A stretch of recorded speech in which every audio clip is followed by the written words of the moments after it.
Sa gumagamit po ng CapCut po dyan, pag nag-play ka is naghahang. Katulad nito. May prayer yung nakakalagay dito, no?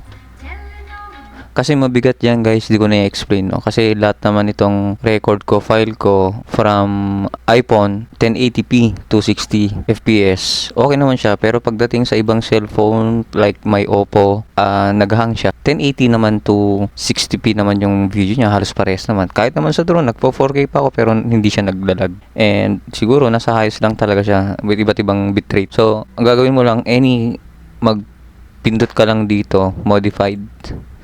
Tapos performance, ilagay mo ng check mo lang tapos mag 540 ka. Pag sinave mo, mag-automatic sila dito na magse-server. Hindi ko alam kung anong meaning yun. So kapag pinalay mo, ganito na siya. Creating proxy pala. Ayan.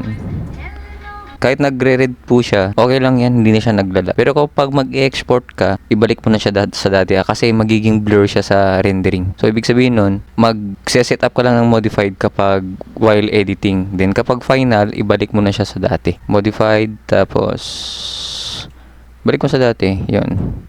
Para maging clear siya. Tapos, pwede mo na siyang export. Yun lang, ganun lang ginagawa ko para hindi siya naglag. Actually, kapag nag-play talaga ako na ito, pag di ko ginagawa yun, super lag talaga sa akin. Marami naman akong application kasi dito na hindi pwedeng tanggalin, kaya ganun. So, yun lang yung tip ko para iwas lag sa CapCut.